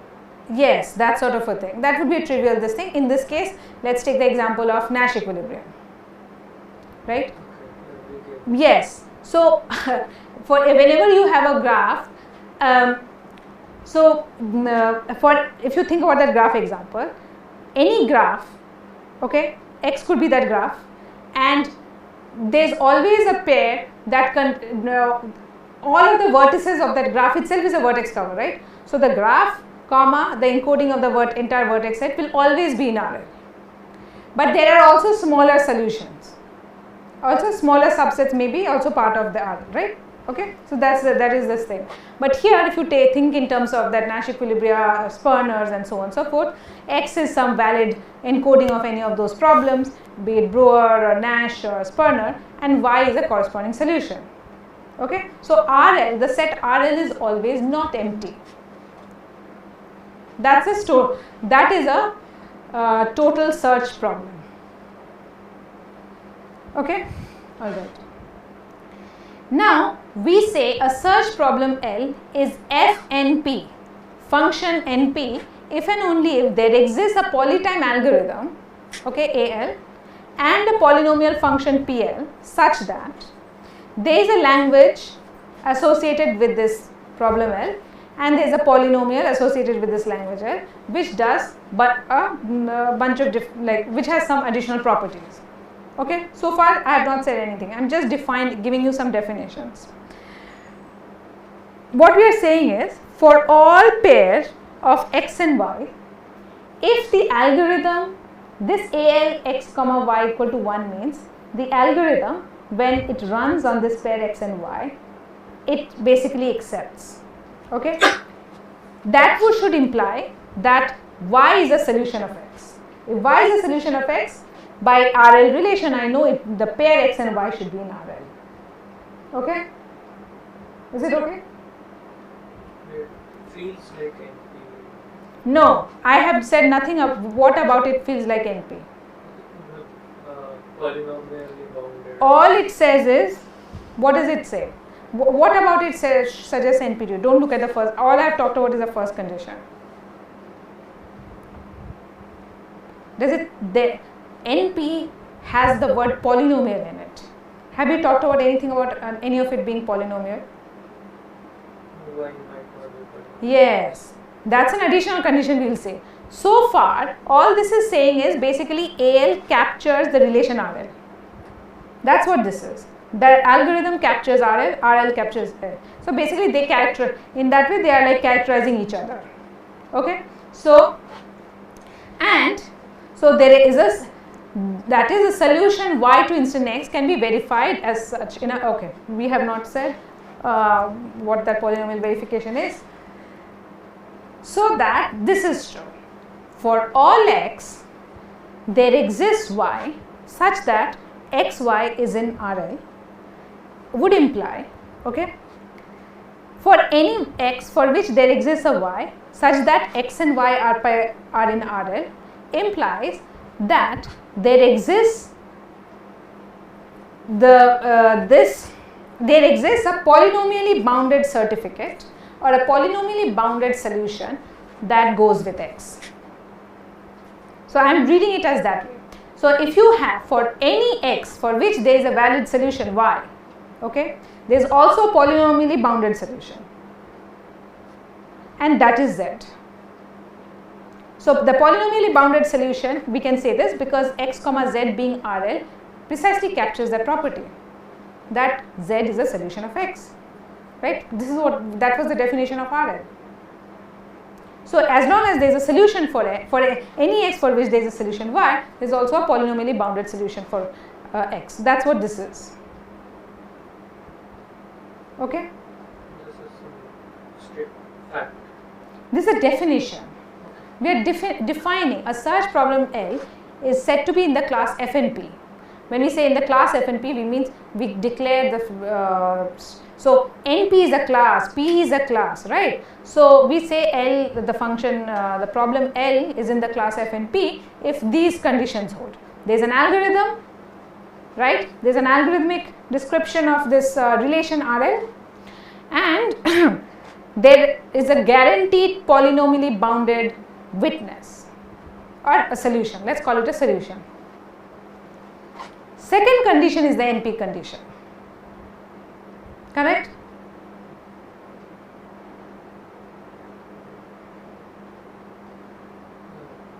It says x as a polynomial. Yes. So now, notice something. If now I apply this x of z to this algorithm AL, it should return 1 because of this relation. Correct? If xz is in RL, so then it means that this algorithm will recognize x of z. Correct? So if this algorithm recognizes x of z, in a way what we are saying is the length of z itself is polynomially bounded. This algorithm will basically be always be for any input x, there is always for which there is a solution. For which there is a solution. See, we are not saying anything about total. Total is a definition, all we are talking about is function NP. Okay. So as long as x has a solution y, this algorithm will be able to detect a solution in polynomial time. But rather I should not say about time complexity of AL because we don't know that. There is a polynomially bounded solution that this algorithm would be able to detect. Yes? Yes or no? Correct? Runs in polynomial. Sorry? Okay, it also says there is a polytime algorithm. Okay, but the point is that okay, it says actually more. It would be that for it to be an NP machine. So AL basically is an NP machine. Okay, forget about it. Do you know sometimes it's easier to talk about NP this thing from machine to relationship and so on and so forth. Sometimes it's easier to go from back and forth. So, but okay, let's just stick to this language. It looks like we can use AL to come up with an NP machine, like guess the Z and then run AL. So, why is AL itself not a machine? AL is a machine. So, why isn't AL itself a NP machine? Okay, AL is, okay, yes, certificate. Right? That's the definition of a non-deterministic machine. Okay, a non-deterministic machine would be that there exists some computational path that ends in a yes this thing, right? An algorithmic simulation of that is, if you give me a potential solution, I will be able to verify whether this is actually a solution or not. It's like checking one of those computational paths. Like who gives me that? That's the non-deterministic guess. So in this way, we are saying that whenever x has a solution, it also has a polynomially bounded solution. That is a z. So when z is fed to this algorithm AL, in polynomial time, it will tell me yes. Okay, so in that way, it's NP.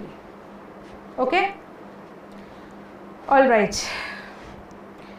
And by the way, because L is a search problem, it has this sort of relation. That's what it makes it. Why they decided to call it function NP and not relation NP is beyond, I don't understand, but function means something very precise. I'm sure there was a reason, but just the naming is, I think, a bit weird. But this is like, yeah. Okay, all right. So the class total FNP means consists of all those languages which are in FNP and also happens to be total. Not all such problems have to be total. The problems that we are dealing with right now, this Nash equilibria type of thing, they are such problems obviously. We are talking about find me a Nash equilibria. The fact that a Nash equilibria always exists, that makes it a total problem, right? Total search problem. And is it also a TFNP? Is it part of this class TFNP? It is? So people with Zoom are awfully quiet. Did you all follow so far whatever I have said? Okay. Yeah. Okay, good. So you agree that the problem of finding a Nash equilibria, right? That is a search problem. Is that a search problem? Follow the definition of search problem written on the slide. Because it has a corresponding RL relation, right? It has an RL. Finding the Nash equilibrium is a search problem. We are following back to the fixed point. So no, search, no, look at the definition of search problem. It doesn't say anything about finding a fixed point or anything. The definition of a search problem is a problem as long as there is a is defined by a relation RL. What that definition means is that the pair x and y, two strings, are in RL if and only if y is a solution to x. So my question is, does the question find me a Nash equilibrium, find a Nash equilibrium, what is its, does it have a corresponding RL relation? What is that relation?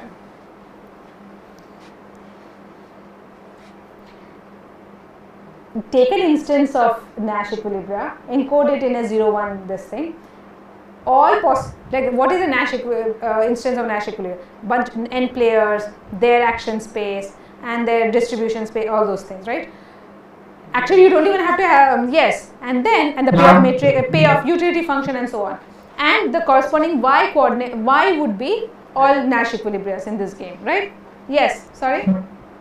In this case, given that irrational, like there are games with uniquely irrational Nash equilibria, yes. How are you encoding them in like finite string? So, but there are we are not encoding values as such, right? Look at the definition of the search problem. The definition of a search problem is there exists a relation RL. The relation RL in the first coordinate, it is going to encode a game.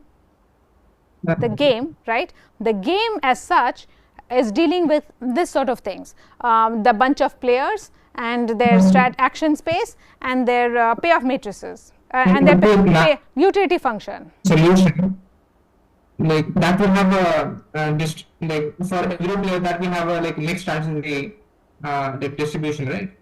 Okay, let me say this. Even for games where the utility function is entirely rational, okay, where the utility function's definition is not rational, can that be in such a game, can that be encoded, can that be seen as a search problem? Yeah. See, here is the thing. When we are saying we are encoding a solution, to x. Okay. What is the solution to the Nash equilibrium? It is also a mixed strategy profile. It is a mixed strategy profile, right? So, what you have to do is, I suppose what you are saying is that distribution itself might involve rational, irrational numbers and so on and so forth. That is what you are saying. Yeah. Okay, fine. That is correct. But suppose that there was a binary encoding of irrational numbers also. See, what when I was saying we can't deal with epsilon or this sort of thing is that these are all definition, these are mathematical definition. We don't run into any problems with rationals and irrational when we are giving a definition. Problem is when we try to algorithmize it. When we have to run an algorithm where we are writing down numbers and doing some computation, that is when dealing with irrational becomes a problem. Okay. So, these are all definitions. So, as such dealing with irrationals does not cause a problem here. But if there are uncountable error, so you can't give like encode all the. So, this RL, this thing RL is a subset of 0 1 star. What is 0 1 star? All possible length strings, all possible length strings of 0 1. Yeah, like finite strings. No, n, it is basically 0 1 of length n, where n can be anything. Yeah, so like you even call finite strings. Yeah, but the finite length, it's not a bounded length, bounded this thing. Yeah. Okay, that n value can be unbounded. Yeah, but right? So, yes, so that sort, yes, but still it's infinite, right? You are not saying that you will only count strings of length 2 or 3 or 5 and so on, that way. Okay. All right. So, suppose I am talking about rational encodings. Let us talk about only rational games where the game description is completely rational. Okay. So, the utility function is rational, n is just an integer and blah blah blah. Actions are encoded by numbers, like you can say action 1 means 1, action 2 means 2 and so on and so forth, right. So, all this, let us say this. So, if suppose that were to be the case, I have a natural description of RL, correct. So, that makes the Nash problem a search problem. Now, once it is a search problem, the fact that it always exists, Nash's theorem tells us it is a total search problem. Otherwise, we would not have it. It is Nash's theorem which makes it a total search problem. Whether or not it is a total search problem in NP, this is whether it is TFNP, that I do not know, you tell me, is it like, what do you think, is it TFNP or not?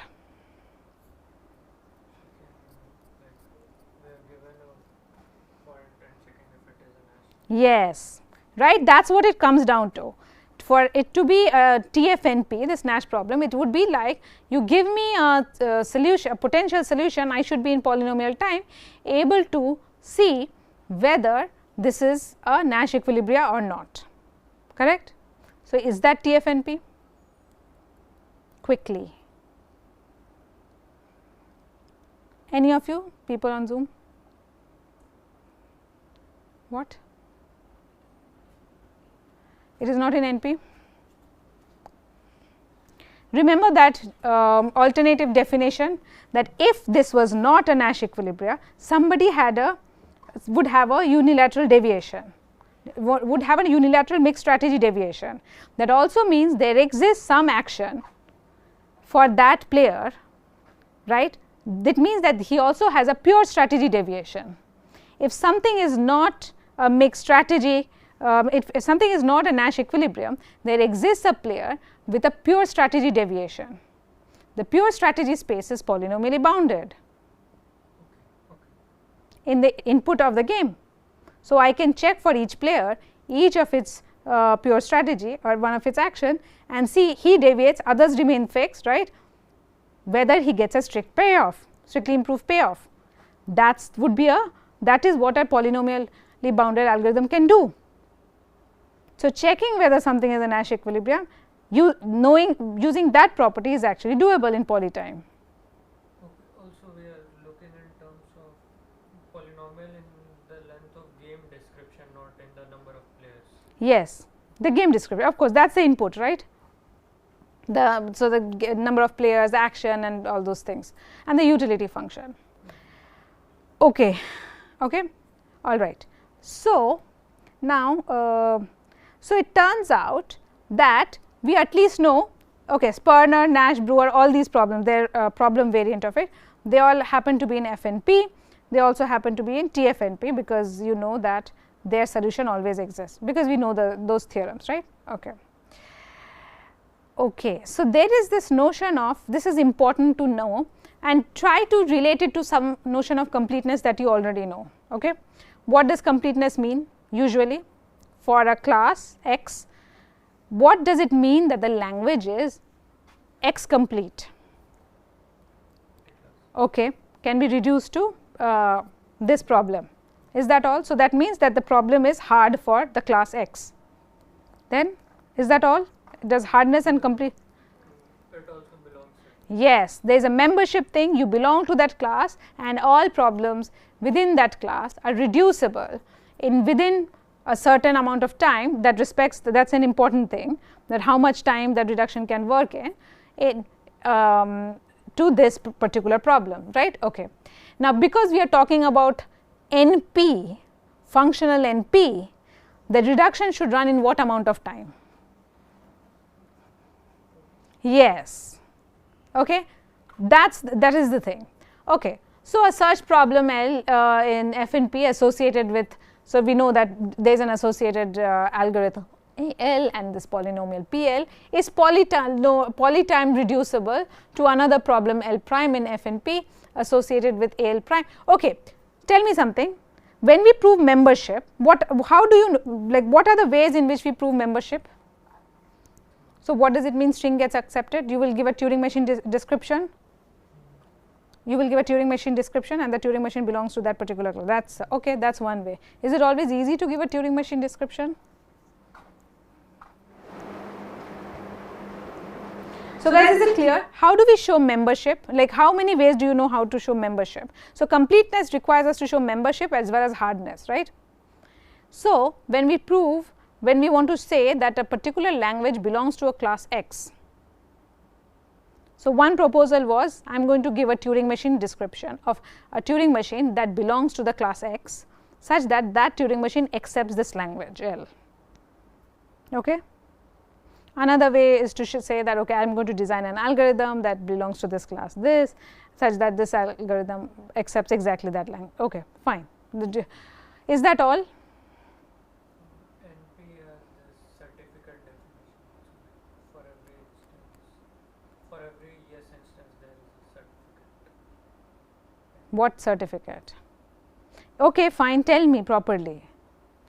To show membership, yes. But that is the NP machine's description. So, it falls into the framework he was saying, and I am going to exhibit a machine that works on this, right. Okay. What you are trying to say is this polynomial certificate, this thing that okay, fine, that is the other way. If you have a relational description of that class, then you can use that. Is that all? Can't you use reduction to show membership? Reductions are not just for hardness, reductions are also shown for use for membership. How do I show membership using reductions? Reduce the problem to some problem in that class. Yes, to a known member of that class, right. And why is that enough? This is becoming a short class in this thing. Why is that enough? Because you know if that language belongs to that class, then there exists an algorithm or whatever like equivalent definition of that class you want to have. There is an let us call it a algorithm that accepts that language, right. So, that polynomial, so you take A reduces to B such that B is in X, class X, right.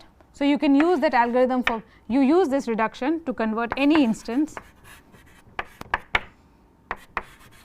to an instance of B, plug this algorithm, whatever yes and no this would be, you will just transfer it back to this, right. So, basically this reduction, this is why the size of the reduction matters, the time in which you compute this reduction matters.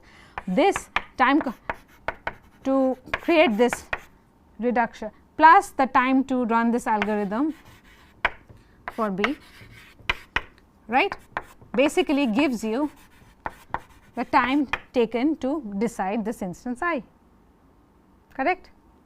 Okay. This is why we care how, if this algorithm is allowed to be very large, whatever it is, the time taken to compute f can also be that much of this thing. Okay, good. All right. So now we define, so this is the notion of that membership using reductions. Okay. What is happening? Okay, okay. Let's go slowly. Okay.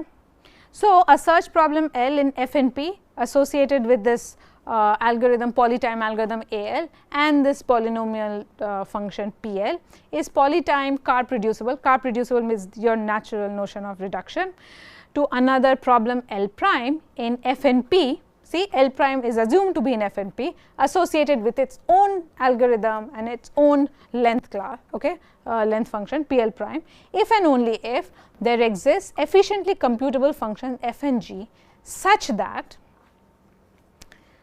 f is again mapping string to string, maps inputs x to L into inputs fx to L prime. Okay. So, f job is just to do this. Basically f is this function that maps instance to instance. Then we say a search problem L is FNP complete if and only if L itself is a member of FNP and L prime is polytime reducible to L for all L prime in FNP, correct. This is also a natural notion of this thing you understand complete. So, L prime L is some function is member of FNP and L prime, which is an arbitrary it's some problem in FNP already, right. It is reducible to FNP to L. So, this is the hardness part. L is both hard and it's hard for this class as well as a member of this class. Okay. So, everybody understands what this is. I mean, you can take the example of SAT reductions and so on, but the point over here is to see this. Okay. For all pair x and y such that y solves this function f of x, this function, y is a solution for the instance we get by mapping by the map f, imply that this function g, gy, okay, solves x. So, let us write this schematically. So, I am saying for all x, y, y solves x. Okay. I need this right now.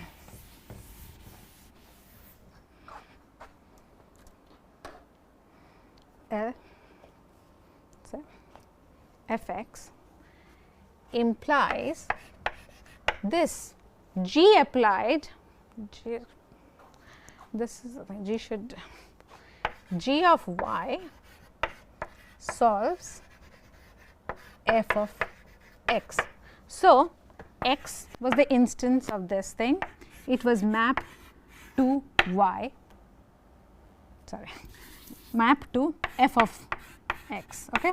F is the reduction function which takes x to f x. If y is a solution to x, then g of y is a solution to f of x.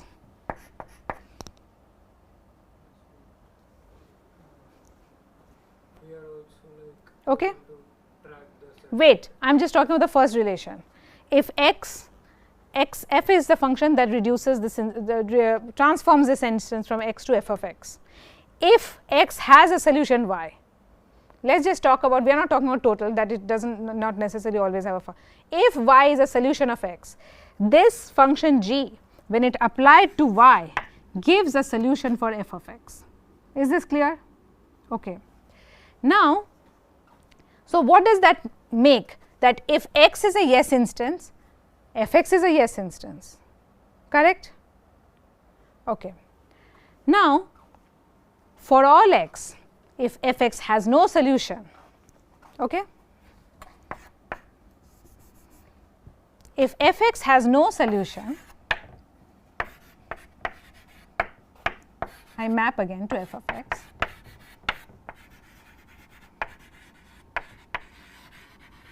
then what does it say?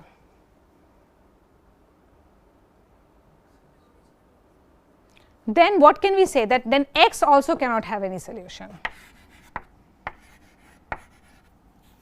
Has no solution.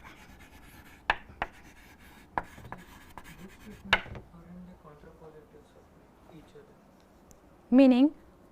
The first statement says that, kind of says that if x has a solution, then fx. If y solves f of x, right? X and y. This is okay. This is a bit weirdly. Yeah. So.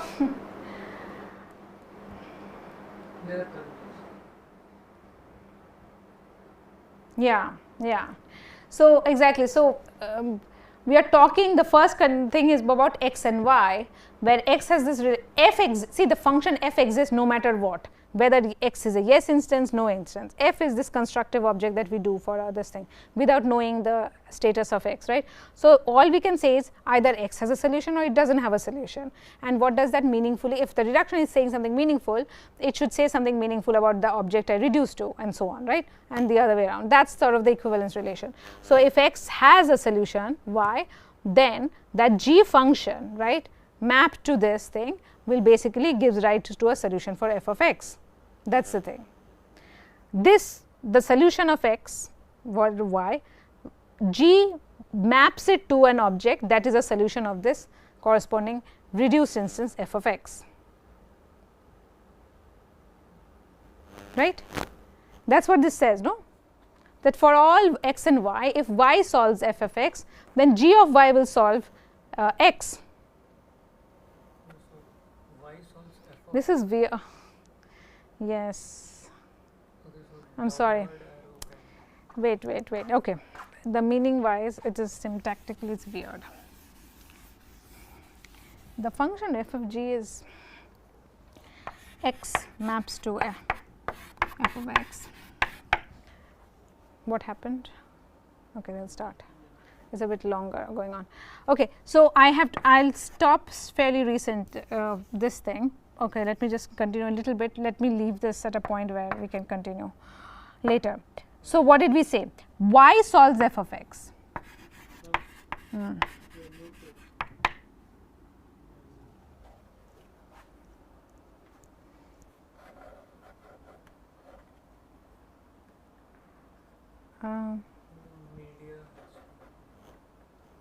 Okay.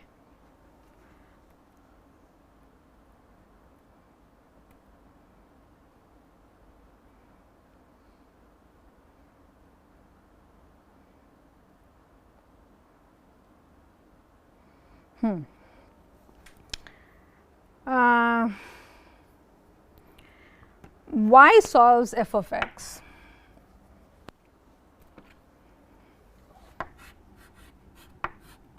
Okay. Then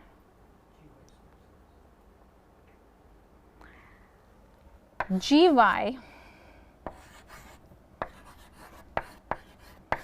solves x. Okay. Now, if I know, okay, let's just see what this means. In this case, in our for our FNP, this thing. So,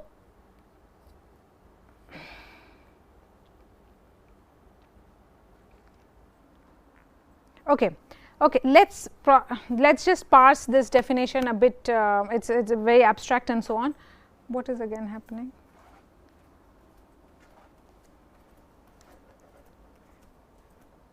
They can see, no? Yeah, they can. Yeah, they can see. Let's just go. Can I just move this maybe? Can't I close this part? Okay, so let's process this definition a bit as the way it is, that this is the notion of FNP completeness, and we'll see an example of where this is kind of useful. Okay, otherwise it's hard to explain. So all we are saying is, if x and y existed such that y was solving the reduced instant f of x, then they would, this g function that f and g function, there are these two function. G is basically a function, solution mapping function. F is the reducing function, it creates maps an instance to an instance. G works as mapping a solution to another solution, where the G would map y to a gy, which would then be a solution of x. Okay. So, existence of a solution y for f of x is sufficient for us to know that x should also have a solution. Okay. And that solution can be computed just by applying the g function to y, because these are functional variant. At the end of the day, the problem is to find me a solution, right. So, if somehow I knew a solution for f of x, then I could use a g function to get a solution for the original instance x. Okay. So, this is what the first statement says. The second is this: for all x, if I knew f of x has no solution, like no such y exists, right, then what can we say? Then x also cannot have any solution. Basically, that tells you the sort of reasonableness of this function g. For g to be called a solution mapping thing, g should only map sensible things. Its maps like solution gets mapped to solution, and when there is no solution, it should not do anything. It should, like, right, that is the sort of thing that guarantees that as long as y is there, a solution exists, g, we can sort of extract a solution for this original instant x, because g will works in that way. And conversely, if there is no solution, that is also an indicator of the fact that x cannot have a solution. Okay. So, time wise, I think I have to stop now. So, we will start from here. Okay. At some point, I guess I would, this is the, let me see what's, okay. So, the next bunch of classes would actually be telling you the reduction from Sperner to Brewer and so on and so forth, and Brewer to Nash, you already know. Okay. So, we will see the next class would be Sperner to Brewer. Okay. And from Brewer to Nash, you already know, right, this is already known. This is the one that we will look at. It will take one class, and then we will talk about a bit about the hardness reduction and how it all sort of ties them together. Okay. Then I will see you all next week in Wednesday. So, guys, those of you who are from CMI, can I use slides there for at least part of the class? That room, auditorium, we can use slides, right? Yes, of course, we have had talks there. Okay.